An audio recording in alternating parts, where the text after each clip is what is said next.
नमस्कार साथियों, कैसे हैं आप सभी।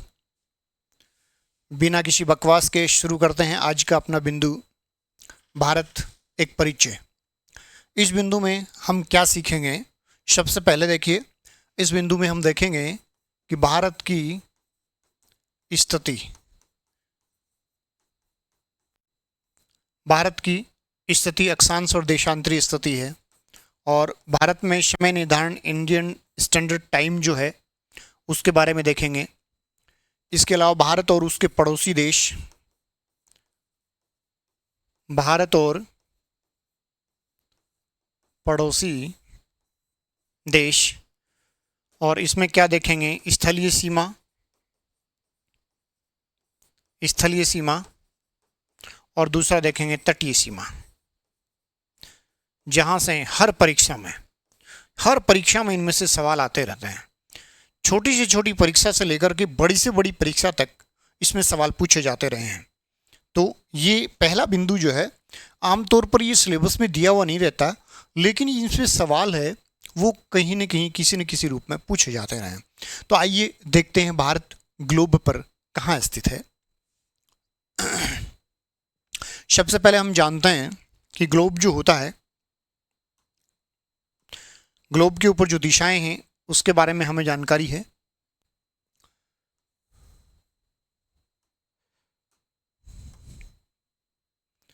इस प्रकार से भूमध्य रेखा यदि ग्लोब के मध्य से गुजरती है तो ये होता है उत्तरी गोलार्ध। ऊपर होता है हमेशा उत्तर, तो ये हो गया उत्तरी गोलार्ध, उत्तरी गोलार्ध। और उत्तरी के दक्षिण में यानी विपरीत दिशा में हो जाएगा दक्षिणी गोलार्ध। यानी ऊ से उत्तरी और ऊ से ऊपर, ग्लोब के ऊपर ऊपर जो दिशा होती है वो मानचित्र के ऊपर ऊपर जो दिशा होगी वो उत्तर होगी, और ये दिशा हो गई दक्षिण। कोई कंफ्यूजन नहीं। अब देखिए, 0 डिग्री देशांतर रेखा जो खींचते हैं, इस प्रकार से जो रेखा बनी होती है वो होती है देशांतर रेखा। इस प्रकार बनी होती है ये देशांतर रेखा। इसके इस दिशा में जो होगा, यानी आपके जो राइट हैंड साइड में होगा, देखिए ईस्ट और वेस्ट दो डायरेक्शन है।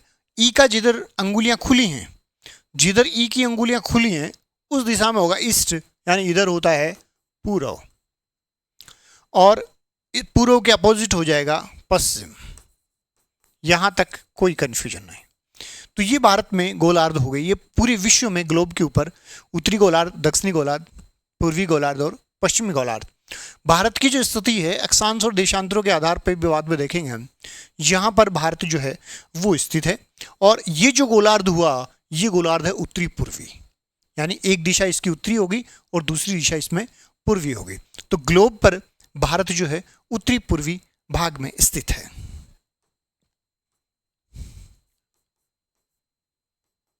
ग्लोब पर भारत उत्तरी पूर्वी भाग में स्थित है। यानी ग्लोब के ऊपर उसकी जो डायरेक्शन है, पर्टिकुलर डायरेक्शन, वो कौन सी डायरेक्शन होगी? एक प्रकार से उत्तरी पूर्वी जो गोलार्ध है वो उसकी डायरेक्शन होगी। तो ये अच्छे से याद रखेंगे, कई बार ये परीक्षाओं में पूछते हैं कि भारत कौन से गोलार्ध में स्थित है। एशिया में उसकी स्थिति की हम बात करें तो एशिया की जो स्थिति है, देखिए छोटा सा मैप है, मैं ड्रॉ करता हूं। ये अफ्रीकी महाद्वीप, ये लाल सागर, ये फारस की खाड़ी, ये बंगाल की खाड़ी, और इस प्रकार से ये एशिया, ये पूरा हिंद महासागर है, और यहाँ इसमें ये है श्रीलंका, और पूरा एशिया इधर है एशिया। मानचित्र आपने देखा होगा। तो एशिया जो महाद्वीप है, उस एशिया महाद्वीप में भारत दक्षिणी भाग में स्थित है। एशिया में भारत की स्थिति दक्षिणी भाग में।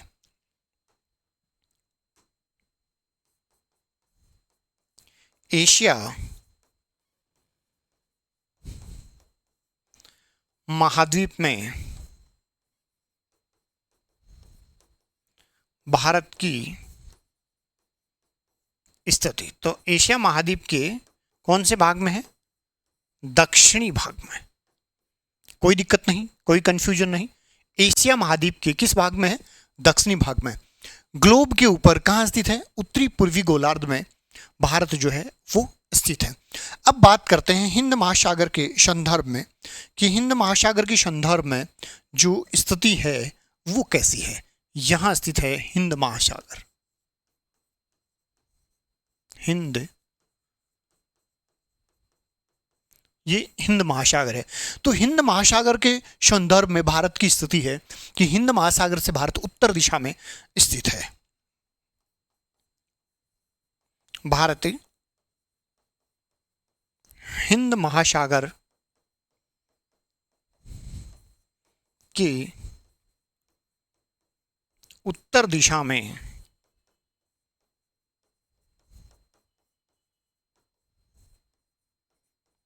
स्थित है। नोट करते जाएं, नोट्स बना लें। हालांकि पीडीएफ जो है वो आपको हमने ऐप पे अपलोड कर रखी है और उस ऐप से आप इसको देख सकते हो। तो ग्लोब पर इस प्रकार से भारत की स्थिति है, कोई दिक्कत नहीं।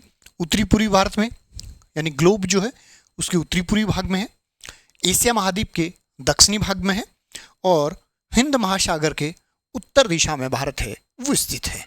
इस प्रकार से पूछ सकते हैं। यदि पूछें अफ्रीका के, तो अफ्रीका के पश्चिम में स्थित है।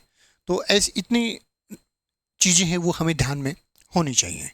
उसके बाद हम देखते हैं कि भारत जो है, इंडिया है, ये शब्द कहाँ से आया, इस शब्द की उत्पत्ति है वो कैसे हुई। देखिए, इंडिया शब्द ग्रीक भाषा का है, ग्रीक यानी यूनानी, इंडिया शब्द यूनानी भाषा का है। तो INDIA यानी इंडिया शब्द जो है ये कौन सी भाषा का है? यूनानी भाषा का है, यूनानी भाषा। इंडिया शब्द यूनानी भाषा का। तो इंडिया आया कहाँ से? यूनानी लोग जो हैं, यानी यूनानी लोग जो हैं यूनान से भारत है, भारत की ओर आए थे। मध्य एशिया को पार करते हुए वे एक तरह से भारतीय क्षेत्र में आए। और जब यूनानी लोग भारत में आए, यानी यहाँ से जब यूनानी लोग हैं ये भारत में आए, यूनान से भारत लोग भूमध्य सागरीय क्षेत्रों से वो आगे की ओर बढ़े, यानी इटली वाला जो क्षेत्र है वहाँ से वो एक प्रकार से भारत की ओर आए। तो यहाँ पर जो नदी आती है वो आती है सिंधु, सिंधु नदी। और सिंधु नदी को यूनान में इंडस कहते हैं, यूनानी भाषा में इंडस, INDUS, यानी सिंधु नदी को, यानी वो सिंधु को पार करके यूनानी लोग भारत में आए थे। तो सिंधु को पार करके सिंधु के आसपास का क्षेत्र, पाकिस्तान भी उस समय भारत ही था, तो वो इंडस के आसपास के क्षेत्र को उन्होंने इंडिया कहा कि इंडस नदी के आसपास है। तो इंडिया शब्द यूनानी भाषा का है।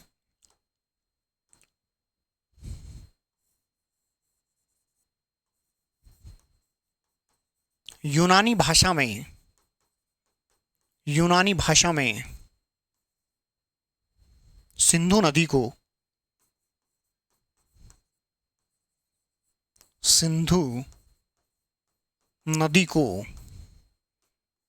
INDUS, इंडस कहा जाता है।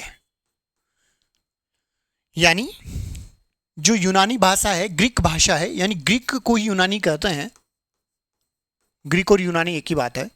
तो उसको क्या कहा जाता है? सिंधु को इंडस कहा जाता है और इंडस के आसपास के क्षेत्र को यूनानी लोग इंडिया कहते थे।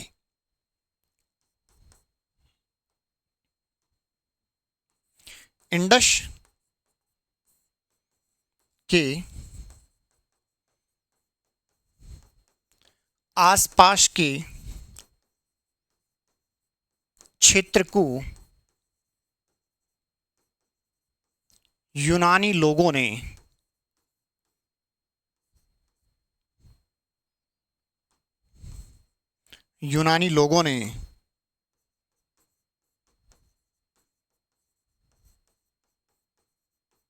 इंडिया कहा। यानी इंडस के आसपास का क्षेत्र है उसको क्या कहा? इंडिया कहा गया। इस प्रकार से इंडिया शब्द है वो काम में आया।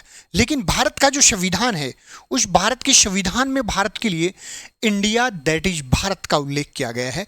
यानी संविधान में भारत को किस नाम से जाना गया? India that is Bharat. याद रखेंगे, संविधान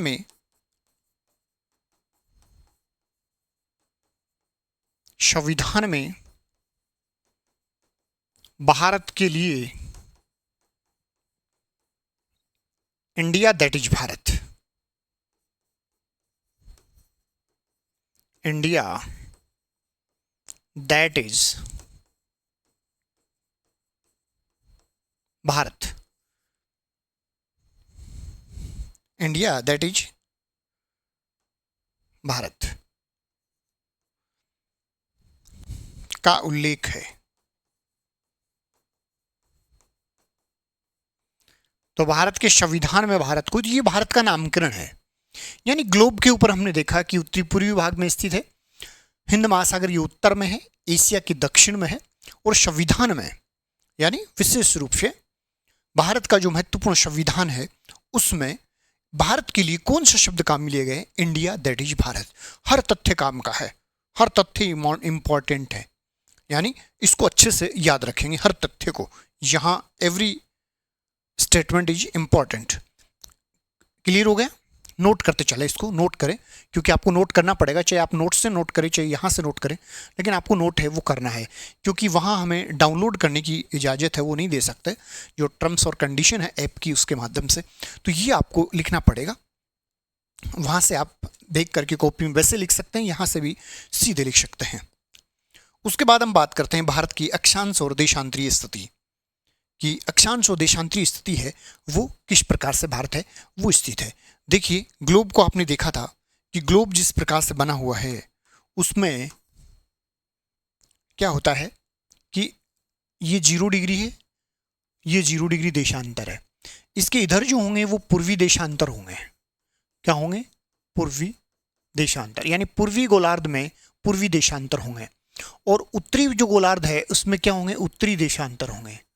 उत्तरी देशांतर, उत्तरी देशांतर। ये चीज मैं आपको इसलिए बता रहा हूं कि भारत हमेशा उत्तरी अक्षांश होंगे,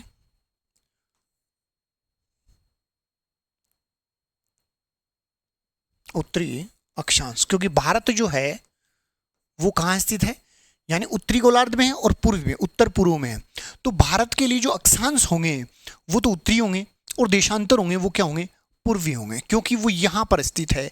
भारत उत्तरी पूर्वी गोलार्ध में स्थित है, तो भारत के अक्षांश उत्तरी हैं और देशांतर पूर्वी हैं। भारत भारत पूर्वी देशांतर, पूर्वी देशांतर तथा उत्तरी अक्षांशों में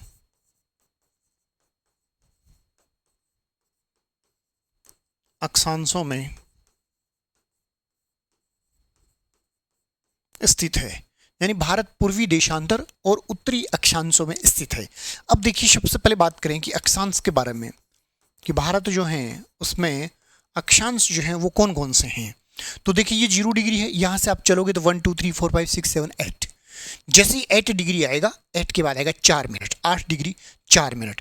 मिनट की संकल्पना आप याद रखोगे कि 1 डिग्री जो होता है उसमें होते हैं 60 मिनट। क्या होते हैं? 60 मिनट होते हैं, और 1 मिनट जो होता है उसमें होते हैं 60 सेकंड, 60 सेकंड। ऐसे आपको इसमें याद रखना है। तो ये जो लगा हुआ है इसका मतलब है कि यहाँ पर एक प्रकार से क्या पाए जाते हैं? ये मिनट 60 पाए जाते हैं, और सेकंड कितने होते हैं? सेकंड 1 मिनट में 60 सेकंड होते हैं। कहने का मतलब 1 डिग्री में कितने सेकंड होंगे? 360 होंगे। यहाँ से ये भी सवाल पूछ सकते हैं कि 1 डिग्री में कितने सेकंड हैं, वो होंगे तो 6 × 6 यानी 60 × 60 360, 360 हैं वो होंगे। तो अक्षांश, भारत का अक्षांश विस्तार आरंभ होता है 8 डिग्री 4 मिनट। कौन से अक्षांश? उत्तरी अक्षांश, नॉर्थ। ये प्रारंभ होगा, तो प्रारंभ होगा भारत में 8 डिग्री 4 मिनट से, और कहाँ तक होगा? यानी 37 डिग्री 6 मिनट उत्तरी अक्षांश। तो ये जो भाग है ये कौन सी दिशा में स्थित है? भारत की, भारत की कौन सी दिशा में स्थित होगा?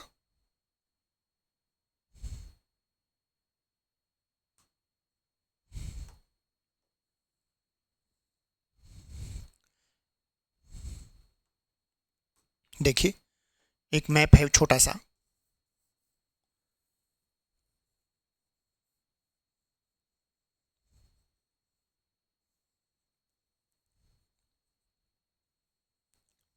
ये भारत का मानचित्र है।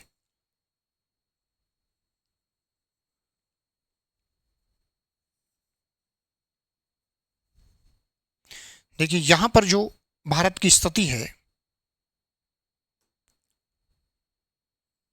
मुख्य भूमि की बात कर रहे हैं, 8 डिग्री 4 मिनट, 8 डिग्री 4 मिनट उत्तरी अक्षांश यहां से प्रारंभ होता है, कन्याकुमारी से, मुख्य भूमि से। हालांकि अंडमान निकोबार में स्थित ग्रेट निकोबार, जहां पर है इंदिरा पॉइंट, वो भारत का दक्षिणतम भाग है, जो 6 डिग्री 4 5 यानी 45 मिनट पर उपस्थित है। वो इससे भी दक्षिण में है, लेकिन अभी हम मुख्य भूमि है उसकी बात कर रहे हैं। तो 8 डिग्री 4 मिनट उत्तरी अक्षांश कन्याकुमारी से प्रारंभ होता है।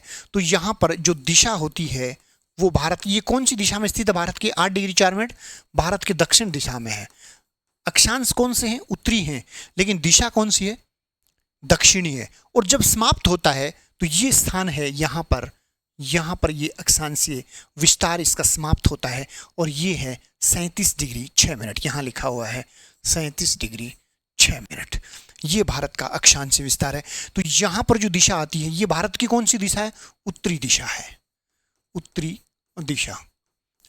यानी कंसेप्ट की दृष्टि से याद रखना है, क्योंकि जीरो यहाँ 1 2 3 4 5 तो भारत के दक्षिण से ही प्रारंभ होगा।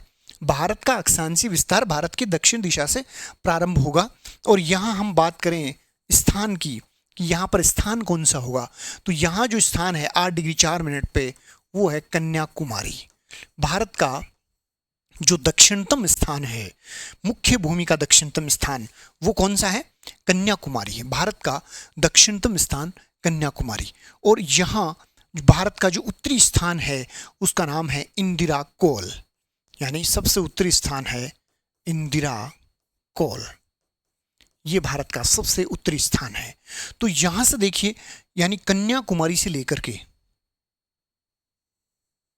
और इंदिरा कोल तक की जो दूरी है वो है, यहां से लेकर के यहां तक की डिस्टेंस 3214 किलोमीटर। 3214 किलोमीटर की डिस्टेंस है भारत के उत्तरी और दक्षिणी भागों के बीच में, 3214 किलोमीटर। अच्छे से याद रखोगे कि उत्तर से दक्षिण कन्याकुमारी से लेकर के इंदिरा कोल तक की दूरी कितनी है? 3214 किलोमीटर दूरी यहाँ पर पाई जाती है। तो इस प्रकार से अक्षांशीय विस्तार है। और भारत का जो दक्षिणतम बिंदु है, भारत का दक्षिणतम बिंदु ये है इंदिरा पॉइंट। इंदिरा पॉइंट भारत का दक्षिणतम बिंदु है। ये कहाँ स्थित है? अंडमान निकोबार, विशेष रूप से ग्रेट निकोबार में स्थित है। तो सीधे आप ग्रेट निकोबार का नाम लिखिए, ये स्थित है ग्रेट निकोबार, यानी ग्रेट निकोबार में स्थित है भारत का दक्षिणतम बिंदु। अब देखिए यहाँ पर क्या होता है, ये कई बार पूछा जाता है कि जैसे मान लीजिए भूमध्य रेखा है, वो भारत के दक्षिण से गुजरती है, यहाँ से भूमध्य रेखा गुजरती है, और इधर जो है ये अंडमान निकोबार द्वीप समूह है, और यहाँ पर है 6 डिग्री 4 5 मिनट उत्तरी अक्षांश। अब देखिए यहाँ से ये जो डिस्टेंस है भूमध्य रेखा से, ये है भूमध्य रेखा। तो भारत की भूमध्य रेखा से दूरी, ये सवाल बहुत बार पूछा गया है कि भारत की भूमध्य रेखा से दूरी कितनी है। तो भारत की भूमध्य रेखा से ये जो दूरी है ये पाई जाती है 876 किलोमीटर। और ये जो दूरी है अंडमान निकोबार ग्रेट निकोबार वाली दूरी, ये है 752 किलोमीटर भूमध्य रेखा से। इन दोनों में से कोई एक ऑप्शन में मिलेगा कि 752 है या 876 किलोमीटर है। तो ये ग्रेट निकोबार में इंदिरा पॉइंट है, ये स्थित है इंदिरा पॉइंट ग्रेट निकोबार में स्थित है। और यहाँ पर अक्षांश कितने होंगे? और यहाँ पर अक्षांश होंगे 6 डिग्री 4 5 यानी 45 मिनट उत्तरी अक्षांशों पर ये स्थित है। और भूमध्य रेखा से 876 किलोमीटर। ये पीडीएफ जो है पीपीटी है, ये भी आपको शेयर कर देंगे। भूमध्य रेखा से भारत भूमध्य रेखा से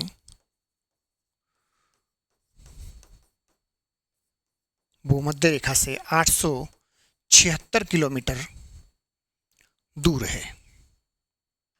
876 किलोमीटर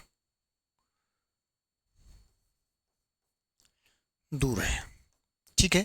और ये जो इंदिरा पॉइंट है ये कितना दूर है, ये है 752 किलोमीटर। तो ये इंपॉर्टेंट चीजें हैं, आपको अच्छे से याद रखनी है, ठीक है। कोई कंफ्यूजन किसी प्रकार से? आगे चलें, कंफ्यूजन हो तो आप कमेंट करके बता दीजिएगा। उसके बाद बात करते हैं देशांतरीय विस्तार की। तो ये जो दूरी है ये है 3214 किलोमीटर। 3214 kilometre, okay. उसके बाद बात करते हैं देशांतरी विस्तार। भारत का, जैसा हमने बात की है देशांतरीय विस्तार कि देशांतर जो होंगे भारत में, कौन से देशांतर होंगे? पूर्वी देशांतर होंगे। सभी देशांतर कौन से होंगे? पूर्वी देशांतर। तो देशांतरी विस्तार प्रारंभ कहां से होगा? सवाल ये है कि भारत का जो देशांतरी विस्तार है वो प्रारंभ कहां से होगा? तो आप जानते हो कि 0 डिग्री जो है वो इस प्रकार से स्थित है, 0 डिग्री देशांतर। तो 1 यहां से इधर से शुरू होगा।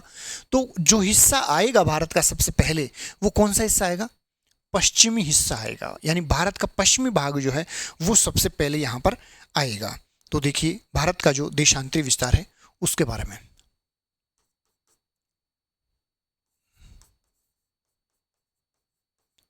देशांतर,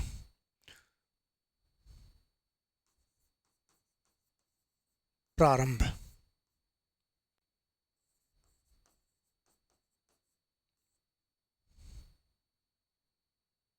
समाप्त। हाँ देखिए प्रारंभ होता है 68 डिग्री 7 मिनट पूर्वी देशांतर, ये प्रारंभ होता है 68 डिग्री 7 मिनट पूर्वी देशांतर।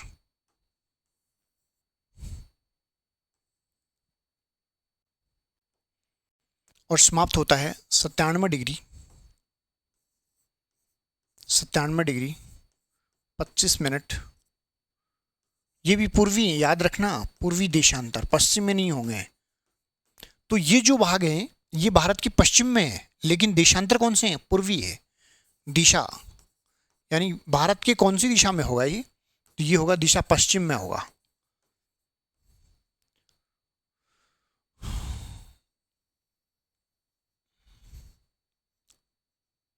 इस प्रकार से। तो इधर आप देखते हैं ये जो है यहां से प्रारंभ होगा और यहाँ जो जगह है वो है एक तरह से नारायण सागर है। नारायण सागर में है गुहार मोती। गुहार मोती जगह है, वो भारत का गुहार मोती सबसे पश्चिमी भाग है। और इधर अरुणाचल प्रदेश में होगा, उसकी जगह का नाम है किबुथु। किबुथु, किबुथु, किबुथु है, ये अरुणाचल प्रदेश में स्थित है। गुहार मोती नारायण सागर के पास किबुथु वालांगू के निकट है, अरुणाचल प्रदेश में। वो भारत का सबसे पश्चिमी भाग है। तो यहाँ से 68 डिग्री और 7 मिनट से लेकर के 97 डिग्री 25 मिनट, 97 डिग्री 25 मिनट पर ये भारत का जो देशांतरी विस्तार है वो समाप्त होता है। और यहाँ दिशा होती है, यहाँ होती है पूर्व। पूर्व स्थान की बात करें कि यहाँ कौन कौन से स्थान होते हैं, तो यहाँ जो सबसे पश्चिमी भाग है भारत का वो माना जाता है गुहार मोती। गुहार मोती, गुहार मोती कहाँ स्थित है? गुजरात में स्थित है। इंदिरा कोल की जो हमने बात की थी ये कहाँ स्थित है? इंदिरा कोल जो है ये लद्दाख में स्थित है, यूनियन टेरिटोरी है। और ये कहाँ स्थित है? तमिलनाडु में, तमिलनाडु। और ये है लद्दाख, लद्दाख राज्य में स्थित है। तो ये बात करते हैं गुहार मोती गुजरात, और पूर्वी में यहाँ पर किबुथु। किबुथु, किबुथु कहाँ स्थित है? किबुथु है अरुणाचल प्रदेश में, अरुणाचल प्रदेश, अरुणाचल प्रदेश में स्थित है किबुथु। तो इस प्रकार से ये बाहर नोट कीजिए इनको।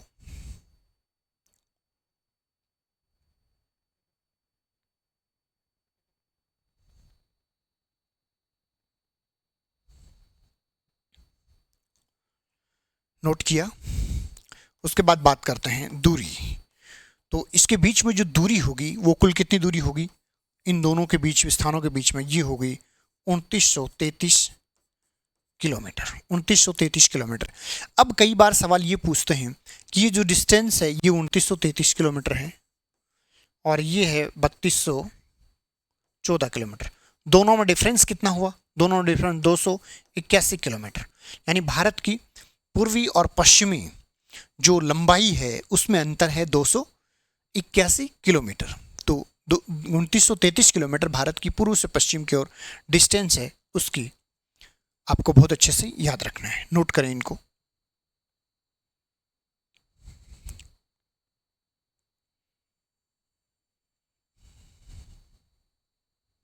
अब देखिए भारत का जो अक्षांशीय विस्तार है, इन दोनों में अंतर कितना पाया जाता है, तो देखिए, और दूरी में अंतर, दोनों में अंतर देखते हैं, यानी अंतर क्रिएट करते हैं कि अंतर कितना होता है। सबसे पहले हम बात करते हैं कि देशांतरों में अंतर, यानी देशांतर का जो विस्तार है, कुल विस्तार देशांतर का, तो देशांतरीय विस्तार जो है 68 डिग्री 7 मिनट से और 97 डिग्री 25, यानी 97 डिग्री 25 से 97 डिग्री 25 मिनट से आप यानी 68 डिग्री 7 मिनट घटा देते हो तो ये आएगा विस्तार 29 डिग्री और 18 मिनट का विस्तार है, वो आएगा। अक्षांश विस्तार की बात करें, अक्षांश विस्तार, तो भारत का ये जो अक्षांशीय विस्तार है ये अक्षांशीय विस्तार आएगा, यानी आप घटाएंगे 8 डिग्री 4 मिनट है और ये 36 degree 37 degree 6 minute, 37 degree 6 minute है, तो ये आ जाएगा 29 डिग्री और 2 मिनट। ये भारत के ये कुल देशांतर होंगे और ये कुल क्या होंगे, अक्षांश होंगे। और भारत में दूरी में जो अंतर है, पूर्व पश्चिम का दूरी में अंतर यानी 3214 माइनस 2933 बराबर हो गए 281 किलोमीटर। ये भारत की पूर्व पश्चिमी विस्तार का जो अंतर है वो पाया जाता है। तो यहाँ से कई बार जो ऑपरेशनल क्वेश्चन है वो भी पूछ लेते हैं कि किस प्रकार से कैलकुलेशन करके बतानी है, तो सीधे ही आप इनको अच्छे से ऐसे याद रख सकते हो कि ये भारत में अंतर है वो होता है। तो कुल देशांतरीय विस्तार, कुल अक्षांशीय विस्तार, तो भारत के मानचित्रों में ये सारी दूरियां और सारी जानकारी आपको पता होनी चाहिए। उसके बाद हम बात कर रहे हैं कि भारत में जो महत्वपूर्ण जो अक्षांश है जिसे कर्क रेखा हम कहते हैं, 23.5 डिग्री कर्क रेखा है, वो भारत के मध्य से गुजरती है। और मध्य से गुजरने का तात्पर्य ये हुआ, यानी ग्लोब जो है, इस ग्लोब पे कई महत्वपूर्ण रेखाएं हैं जिसमें एक है 23.5 डिग्री उत्तरी अक्षांश और एक है 23.5 डिग्री दक्षिणी अक्षांश। तो उत्तरी जो अक्षांश है इसको कहते हैं कर्क रेखा, क्या कहते हैं, कर्क रेखा। और दक्षिणी जो रेखा है इसको कहते हैं मकर रेखा। और ये 0 डिग्री है, इसको कहते हैं भूमध्य रेखा, विषुवत या भूमध्य रेखा, यानी भूमंडल के मध्य की रेखा है। तो ये इस प्रकार की रेखाएं हैं, ये पाई जाती हैं, कर्क रेखा, भूमध्य रेखा, मकर रेखा। तो ये 3 महत्वपूर्ण रेखाएं। इसमें भारत के मध्य से कौन सी जाती है, कर्क रेखा है, ये भारत के मध्य से जाती है। तो याद रखेंगे पहले सबसे महत्वपूर्ण बात कि 23.5 डिग्री उत्तरी अक्षांश क्या है। ये देखिए, इसको 23.5 क्यों माना गया। आपने पढ़ा होगा कि ये सभी रेखाएं काल्पनिक रेखाएं होती हैं। जब ये काल्पनिक रेखाएं हैं तो इनको 23.5 क्यों माना, इसको 23 भी मान सकते थे, कल्पना ही करनी थी, है ना। 23.5 दक्षिणी अक्षांश मकर रेखा, तो ये ऐसा क्यों माना गया, तो ऐसा इसलिए माना गया कि कर्क और मकर रेखाएं जो हैं ये पृथ्वी की परिक्रमण गति के कारण सूर्य से उत्तरायण और दक्षिणायन के कारण निर्धारित काल्पनिक रेखाएं हैं। पृथ्वी की परिक्रमण गति के कारण सूर्य के उत्तरायण और दक्षिणायन होने की काल्पनिक रेखाएं हैं। यानी सूर्य जब उत्तरायण होता है तो उत्तरायण होने की अधिकतम सीमा है वो कर्क रेखा है, दक्षिणायन होने की जो अधिकतम सीमा है वो मकर रेखा है। तो जब कर्क रेखा पर सूर्य अधिकतम उत्तरायण कब होता है? 21 जून को, यानी कल जो है, आज 20 जून है, कल 21 जून को जो है एक तरह से क्या हो जाएगा, सूर्य अधिकतम उत्तरायण हो जाएगा। तो वो कर्क रेखा तक आता है। वो स्थान 23.5 है, वो 23 नहीं है, इसलिए ये 23.5 डिग्री माना गया है। तो इसको कहते हैं कर्क रेखा, कर्क रेखा। पहला विशेष बात यह है, सूर्य के उत्तरायण होने की अधिकतम सीमा है। यह है सूर्य के उत्तरायण होने की अधिकतम सीमा है। अधिकतम, सूर्य के उत्तरायण होने की अधिकतम सीमा है, वो कौन सी है? कर्क रेखा है। और सूर्य कर्क रेखा कब पहुंचता है? 21 जून। 21 जून को सूर्य कर्क रेखा पर सीधा चमकता है। कर्क रेखा पर सीधा चमकता है, याद रहेगा। अब यहां से कई सवाल पूछे जाते हैं। क्या होता है कि टीचर यहां इतना बता के छोड़ देता है कि कर्क रेखा पर सूर्य सीधा कब चमकता है? 21 जून को सूर्य कर्क रेखा पर सीधा चमकता है, लेकिन इसके क्या इफेक्ट होते हैं वो देखना है। देखिए, जब सूर्य भूमध्य रेखा पर होता है, इसका मतलब जितने भाग उत्तर की ओर होंगे उसमें सूर्य की किरणें तिरछा रहेंगी, उसमें तिरछापन रहेगा। तो सूर्य की सर्वाधिक तिरछी किरणें कहां पर पड़ेंगी? यानी लद्दाख के इंदिरा कोयल का क्षेत्र है, वहां सबसे तिरछी रहेंगी, क्योंकि जो जितना उत्तर में जाएगा सूर्य से उतनी तिरछी रहेंगी। और सबसे सीधी किरणें, सबसे कम तिरछापन कब रहेगा? जब सूर्य भारत में आएगा। भारत में सूर्य मध्य भाग में कब आएगा? 21 जून को आएगा। तो 21 जून को सूर्य सीधी किरणें पड़ती हैं। तो भारत में सीधी किरणें कहां तक पड़ती हैं? केवल मध्य भारत तक, जहां से कर्क रेखा गुजरती है वहां वो 21 जून को पहुंचता है। तो तिरछापन पूछा जाए, हो सकता है लद्दाख का नाम नहीं दें, अलग अलग राज्यों का नाम दे दें। हिमाचल प्रदेश, एक क्वेश्चन मैं आपके लिए बनाता हूं कि जैसे मान लीजिए कि पूछा जाए कि किस राज्य में सूर्य की किरणें सर्वाधिक तिरछी रहेंगी, तो उसमें पूछा जाए कि राजस्थान, तेलंगाना, तमिलनाडु और गुजरात। अब बताइए सर्वाधिक तिरछी किरणें किस राज्य में रहेंगी? तो आप सोचोगे नहीं, राजस्थान में तो बहुत गर्मी पड़ती है और यहाँ सीधी तिरछी किरणें तिरछी नहीं पड़ती होंगी। लेकिन ये जो दिए गए राज्य हैं उनमें सबसे तिरछीपन, यानी गुजरात है वो भी राजस्थान के दक्षिण में है, तेलंगाना भी दक्षिण में है, इसके अलावा मध्य प्रदेश हो या दक्षिण का कोई भी राज्य ऑप्शन में, तो राजस्थान उनमें सबसे तिरछी पड़ती हैं। राजस्थान से भी उत्तर में है उनमें और तिरछी पड़ेंगी, पंजाब में, हरियाणा में और तिरछी हैं, दिल्ली में और तिरछी हैं। उसके बाद आगे बढ़ते हैं, हिमाचल में और तिरछी हैं, लद्दाख में और भी तिरछी हैं। तिरछापन उत्तर की ओर बढ़ता जाएगा। तो इस तरह से ये सवाल हैं वो आपको याद रखना है। तो 21 जून को सूर्य की किरणें सबसे सीधी पड़ती हैं, वहाँ सीधा चमकता है। और ये क्या होता है? सबसे बड़ा दिन होता है, उत्तरी गोलार्ध का सबसे बड़ा दिन, उत्तरी गोलार्ध का सबसे बड़ा दिन। तो सबसे बड़ा दिन 21 जून होता है और ये सबसे बड़ा दिन उत्तरी गोलार्ध। तो भारत में भी कौन सा दिन होगा सबसे बड़ा? 21 जून है वो सबसे बड़ा दिन होगा। भारत में भी सबसे बड़ा उत्तरी गोलार्ध में भारत है, इसलिए।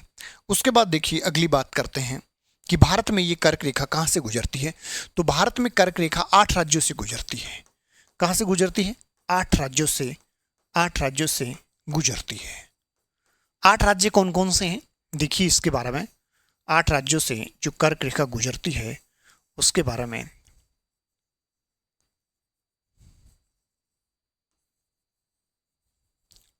यहाँ से जो 8 राज्य गुजरती है उन्हीं के बारे में हम सीधे डिस्कस करेंगे। तो देखिए जो कर्क रेखा है इस प्रकार से पाई जाती है।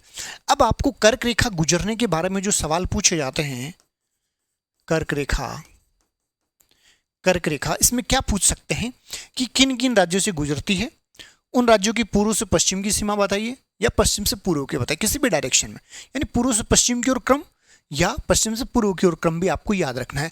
उसके लिए आपको सीधा सा ट्रिक है, यानी एक सूत्र है, और वो सूत्र है यानी गरम GRM, गरम CJP ट्रेडमार्क। ट्रेडमार्क यानी जो भारत 8 राज्यों से गुजरता है तो ये है गरम CJP ट्रेडमार्क। तो ये पश्चिम से पूर्व की ओर क्रम है, पश्चिम से पूर्व की ओर क्रम। इसमें क्या होगा देखिए, ये हो गया आपका गुजरात, यानी गरम में जी से होगा गुजरात, आर से हो गया राजस्थान, यहीं लिख देते हैं। ये हो गया अपना गुजरात, फिर राजस्थान में गुजरती है बांसवाड़ा से, राजस्थान, फिर मध्य प्रदेश यानी M से MP, उसके बाद आता है छत्तीसगढ़, MP वहां लिखे नहीं जाएंगे, छत्तीसगढ़। छत्तीसगढ़ के बाद आता है झारखंड, झारखंड यानी ये छत्तीसगढ़ है, ये झारखंड है। उसके बाद पश्चिमी बंगाल CJP, यानी छत्तीसगढ़, झारखंड, पश्चिमी बंगाल, और P से हो गया पश्चिमी बंगाल। TM त्रिपुरा, यहां पर आता है ये जो है त्रिपुरा, त्रिपुरा, और ये हो गया मिजोरम, त्रिपुरा मिजोरम। ये देखिए गुजरात यानी गरम, गुजरात, राजस्थान, मध्य प्रदेश, छत्तीसगढ़, CJP यानी छत्तीसगढ़, झारखंड, पश्चिम बंगाल, TM यानी ट्रेडमार्क, त्रिपुरा, मिजोरम। इसके अलावा दूसरा एक और सूत्र आप याद रखना चाहो, वो है राम झा के 6 पंगु मित्र। राम झा के 6 पंगु मित्र, मित्र भी हैं लेकिन वो पंगु हैं। तो रा से राजस्थान, मैं से मध्य प्रदेश, जा से झारखंड। के का कोई अर्थ नहीं है, यहाँ केरल नहीं बना लेंगे वरना था गलत हो जाएगा। 6 से छत्तीसगढ़, P से पश्चिम बंगाल, गुजरात, मिजोरम और त्रिपुरा। इस प्रकार से 8 राज्यों से होकर के कर्क रेखा गुजरती है, 8 राज्यों से होकर कर्क रेखा गुजरती है। और कर्क रेखा के सबसे नजदीक जो राजधानी है वो मध्य प्रदेश की भोपाल, भोपाल राजधानी है, भोपाल राजधानी कर्क रेखा के सबसे नजदीक भोपाल, कर्क रेखा के निकटतम राजधानी है भोपाल। मध्य प्रदेश की राजधानी भोपाल कर्क रेखा का निकटतम राजधानी मानी जाती है। तो ये महत्वपूर्ण कर्क रेखा के बारे में जो इन्फॉर्मेशन है वो बहुत ही रोचक है, और यहाँ से सवाल हैं वो कई बार पूछे जाते हैं, तो ये अच्छे से याद रखना है, नोट कर लें इनको। उसके बाद में हम बात करते हैं भारतीय मानक समय। देखो भारत में जो समय समय पर मानक समय, अभी भारत में एक टाइम जोन है, देश का विस्तार जब ज़्यादा होता है तो अलग अलग टाइम जोन की डिमांड है वो की जाती है। अलग अलग टाइम जोन होते हैं तो भारत में या किसी भी देश में अलग अलग घड़ियों का प्रयोग है वो किया जाता है। जैसे फ्रांस में सबसे ज़्यादा टाइम जोन है 12, उसके बाद रूस में है 11, सबसे ज़्यादा टाइम जोन है फ्रांस। इंडिया में अभी एक ही टाइम जोन है, और इंडिया का जो समय निर्धारित होता है, भारत का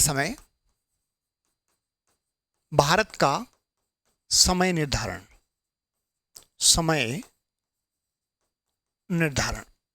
तो समय निर्धारण के लिए जो रेखाएं काम में लेते हैं वो होती है देशांतर रेखाएं। समय का निर्धारण किससे होता है? समय का निर्धारण होता है देशांतर रेखाओं से। किससे होता है? देशांतर रेखाओं द्वारा होता है समय का निर्धारण। तो भारत का जो समय का निर्धारण होता है वो है 82.5 डिग्री पूर्वी देशांतर, 82.5 डिग्री पूर्वी देशांतर के द्वारा भारत का समय निर्धारित होता है, और इसको कहते हैं IST, इंडियन स्टैंडर्ड टाइम। ये जो रेखा अपनाई गई थी भारत में मानक समय माने जाने की, ये अपनाई गई थी 1 जनवरी 1906 को अपनाया गया था। कब अपनाया गया था? 1 जनवरी 1906 को अपनाया गया था। यहां मेरा सवाल पुनः वैसा ही है जैसे कर्क रेखा के बारे में था कि जब ये काल्पनिक रेखाएं हैं और ये अपनाई गई थी 1906 में। तो 82.5 डिग्री क्यों अपनाई गई? ये 82 भी अपना लेते या 83 अपना लेते, लेकिन 82.5 डिग्री को माना गया। इसका मूल कारण ये है कि जो समय होता है वो 7.5 के गुणज में निर्धारित किया गया, ताकि ग्रीनविच मीन टाइम से जब एवरेज या डिफरेंस ज्ञात करना हो तब गुणज में आए, यानी पूर्णांक में आए। इसलिए देखिए किस प्रकार से, यानी 1 डिग्री देशांतर बराबर होते हैं 4 मिनट का अंतर है, वो आता है 1 डिग्री बराबर 4 मिनट। तो इस प्रकार से आप देखोगे तो 7.5 जो देशांतर होंगे उसमें अंतर आएगा 30 मिनट का। क्यों आएगा? यानी 7 चौक 28, आधी डिग्री की 2 मिनट, तो 30 मिनट हो गए। अब ग्रीनविच जो 0 डिग्री देशांतर है उससे अंतर ज्ञात करना हो तो वो ये आएगा कि 5 घंटे और 30 मिनट आगे, कि भारत का समय 5.5 घंटे आगे है। ऐसा नहीं हो कि किसी देश का 3 घंटे 13 मिनट आगे है, 2 घंटे 12 मिनट आगे है, 5 घंटे 25 मिनट आगे, ऐसा ना हो। इसको राउंड फिगर में करने के लिए, पूर्णांक में करने के लिए जो समय का निर्धारण होता है वो 7.5 के गुणज में होता है। तो समय का निर्धारण किस में किया जाता है? 7.5 के गुणज में होता है। यानी समय का निर्धारण की जो देशांतर होगी वो क्या होगी? 7.5 के गुणज में होगी, ताकि ग्रीनविच समय से अंतर जब करें तो या तो 30 मिनट आएगा, या 1 घंटा आएगा, 1.5 घंटा, 2, 2.5, इस प्रकार से आएगा। तो भारत में 82.5 पूर्वी देशांतर है, ये भारत का स्टैंडर्ड टाइम है। और ये स्टैंडर्ड टाइम कौन से दूसरे देश का स्टैंडर्ड टाइम है? यानी यही रेखा श्रीलंका से भी गुजरती है। तो भारत का जो है, भारत व श्रीलंका का जो समय होता है वो बराबर होता है। श्रीलंका का समय क्या होता है? समान होता है, समान होता है। अब देखिए भारत की इस रेखा के बारे में, 82.5 पूर्वी देशांतर, ये IST कहते हैं। 1906 में इसको अपनाया गया था। एक देशांतर पर 4 मिनट का अंतर होता है, 7.5 पर 30 मिनट का अंतर होता है। इसको 82.5 इसलिए अपनाया गया कि ये समय का निर्धारण होता है, ये 7.5 के गुणज में होता है। और भारत व श्रीलंका का समय समान होता है, क्योंकि यही रेखा श्रीलंका से होकर भी गुजरती है। अब देखिए इसकी स्थिति के बारे में और भारत में समय के निर्धारण और एक अलग समय के मांग के बारे में। समय क्षेत्र की मांग की जाती रही है उत्तरी पूर्वी के जो राज्य हैं उनके द्वारा।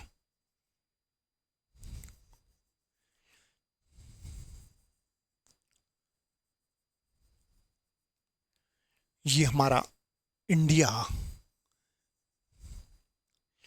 देखिए ये जो रेखा है 82.5 पूर्वी देशांतर रेखा,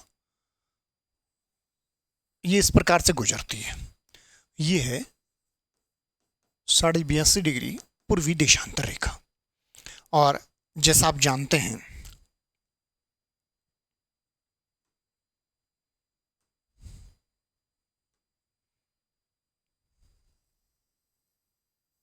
ये गुजरती है हमारी कर्क रेखा। कर्क रेखा यानी कर्क रेखा, और ये IST है, इंडियन स्टैंडर्ड टाइमलाइन जो है उसके बारे में। भारत पूर्वी देशांतरों में है, तो पूर्वी देशांतरों का समय हमेशा क्या होता है? आगे होता है। तो भारत का जो समय है, भारत का समय ग्रीनविच मीन टाइम यानी GMT से कितना आगे है? 5.5 घंटे आगे है, पीछे नहीं, आगे है। भारत का समय GMT से, ग्रीनविच मीन टाइम से 5.5 घंटे आगे है। ये समय आप इसको 82.5 को 4 से गुणा करोगे तो 5.5 घंटे हैं वो आएंगे। तो भारत का समय 5.5 घंटे आगे है। अब देखिए कर्क रेखा भारत के मध्य से गुजरती है, इसकी हमने चर्चा की थी। अब ये IST गुजरती है, ये कहाँ कहाँ किन किन राज्यों से गुजरती है? तो देखिए IST जो रेखा है, इंडियन स्टैंडर्ड टाइम लाइन है, ये 5 राज्यों से गुजरती है। कर्क रेखा 8 राज्यों से गुजरती है और ये 5 राज्यों से गुजरती है। वो राज्य कौन कौन से हैं? यानी उत्तर प्रदेश है, यानी उत्तर प्रदेश से होकर के गुजरती है। पहला राज्य उत्तर प्रदेश, दूसरा छत्तीसगढ़, तीसरा झारखंड, चौथा उड़ीसा और पांचवा सीमांध्र यानी आंध्र प्रदेश। आंध्र प्रदेश 1 2 3 4 5। तो देखिए यहाँ पर ये आता है एमपी, फिर आता है झारखंड JH, ये आता है छत्तीसगढ़, फिर आता है ओडिशा और ये आपका सीमांध्र यानी सीमांध्र, ये आ गया उड़ीसा, ये हो गया छत्तीसगढ़ और इसके उत्तर में है झारखंड, उत्तर प्रदेश। इस प्रकार 5 राज्यों से होकर के गुजरती है। तो IST लाइन जो है वो कितने राज्यों से होकर गुजरती है? 5 राज्यों से होकर गुजरती है और छत्तीसगढ़ में ये कर्क रेखा को काटती है और कर्क रेखा को काटने का जो स्थान है वो है छत्तीसगढ़।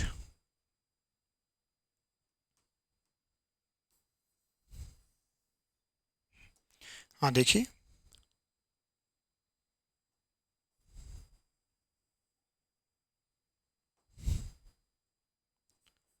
IST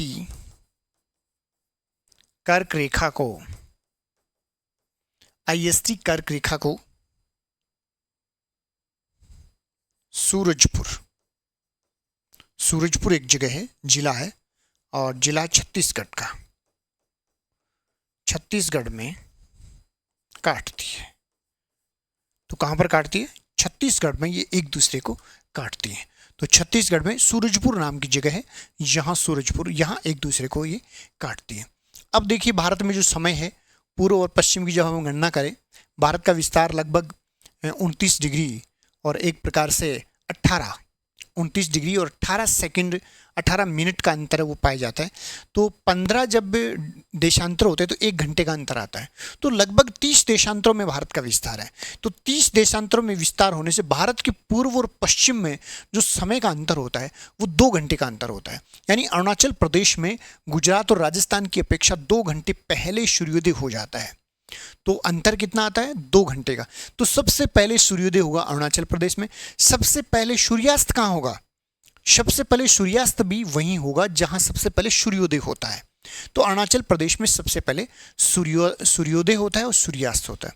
सबसे बाद में सूर्योदय कहाँ होता है? गुजरात में होता है। सबसे बाद में सूर्योदय, सबसे बाद में सूर्यास्त कहाँ होता है? गुजरात में ही सबसे बाद में सूर्यास्त है वो होता है। अब देखिए, जब वहां अपने मध्य भारत के क्षेत्रों में लगभग 4 बजे होते हैं ग्रीष्मकाल के समय में, तो वहां सूर्योदय हो जाता है एक प्रकार से 4 बजे, और 4 बजे शेष भारत के लोग सो रहे होते हैं। और अरुणाचल प्रदेश में क्या होता है? 4 बजे सूर्योदय हो जाता है, क्योंकि 6 बजे तो अपने यहाँ राजस्थान में हो जाता है, तो वहाँ 4 बजे सूर्योदय हो जाता है। अब देखिए ऑफिशियल टाइम में मान लीजिए 9-10 बजे तक है। अब वहाँ 4 बजे सूर्योदय हुआ और 10 बजे तक वहाँ दोपहर हो जाएगी। तो ये सुबह का जो टाइम है ये काम में नहीं आया। इसलिए उन उत्तरी पूर्वी भारत के लोगों ने एक टी गार्डन टाइम जोन, एक औपचारिक टाइम जोन है, आधिकारिक उन्होंने मांग की, लेकिन इसको अभी मान्यता नहीं मिली, सरकार ने इसको स्वीकृति नहीं दी। एक कमेटी बनाई गई थी कि जो टी गार्डन टाइम जोन की मांग है इस पर विचार करें। तो समिति ने विचार किया कि भारत का विस्तार इतना ज़्यादा नहीं है, 2 घंटे कोई खास बात नहीं है, इसलिए इसको ज़्यादा मान्यता नहीं दी। लेकिन उनका एक औपचारिक टाइम है टी गार्डन टाइम। तो टी गार्डन टाइम किस पर आधारित है? डे लाइट सेविंग पर आधारित है। डे लाइट सेविंग, भारत में डे लाइट सेविंग सिस्टम अपनाया नहीं गया है, लेकिन उनका वो स्थानीय समय है, वो स्थानीय रूप से अपनी घड़ियों को सेट कर लेते हैं कि टी गार्डन के जो लोग हैं वो एक प्रकार से 4 बजे सूर्योदय हुआ है, यानी 6 बजे वो काम करने वाले श्रमिक हैं वो पहुंच जाएंगे 6 बजे। क्या 6 बजे शेष भारत में या राजस्थान में 6 बजे कोई श्रमिक पहुंचता है? नहीं पहुंचता है। लेकिन उत्तरी पूर्वी भारत विशेषकर अरुणाचल प्रदेश में टी गार्डन में काम करने वाले श्रमिक जो हैं वो 6 बजे टी गार्डन में पहुंच जाएंगे। तो कहने का मतलब टी गार्डन एक औपचारिक टाइम है, कोई ऑफिशियल टाइम है वो नहीं है। तो टी गार्डन टाइम जोन जो है वो उत्तरी पूर्वी भारत के लिए डे लाइट सेविंग सिस्टम पर आधारित है। भारत में डे लाइट सेविंग सिस्टम को नहीं अपनाया गया है, यहाँ पर केवल एक ही टाइम जोन है। भारत का जो टाइम जोन है इसे एशिया या कोलकाता टाइम जोन भी कहते हैं। देखिए, आप जब मोबाइल में कई बार टाइम जोन सेट करते हो तो वहाँ आपको इलाहाबाद नहीं मिलता है, यानी ये रेखा जो है इलाहाबाद के नैनी नामक स्थान से गुजरती है, लेकिन इसको बोलते हैं कोलकाता टाइम। कोलकाता टाइम के नाम से इसको जाना जाता है। तो इस प्रकार से कर्क रेखा को ये काटती है। इसके अलावा इलाहाबाद नैनी नामक स्थान से ये गुजरती है, ऐसा माना जाता है। ये याद रखें कि IST कहाँ से गुजरती है? इलाहाबाद। इलाहाबाद, इलाहाबाद के कौन से जगह से? नैनी, नैनी नामक स्थान से गुजरती है, नामक स्थान से गुजरती है। तो टी गार्डन टाइम क्या है, याद रखेंगे। टी गार्डन टाइम औपचारिक टाइम जोन है, औपचारिक टाइम जोन, यानी ऑफिशियल टाइम जोन नहीं है, औपचारिक है। निजी लोग हैं वही केवल इसको काम में लेते हैं।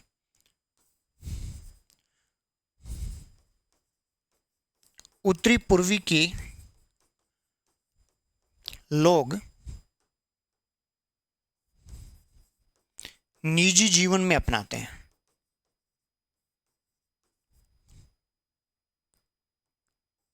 उत्तरी पूर्वी के लोग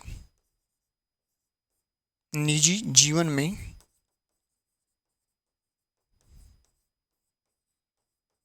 अपनाते हैं। तो उत्तरी पूर्वी भारत में जो टी गार्डन टाइम है उसको अपनाया जाता है। भारत का IST टाइम जोन है, इसको क्या कहते हैं? कलकत्ता टाइम जोन भी कहते हैं।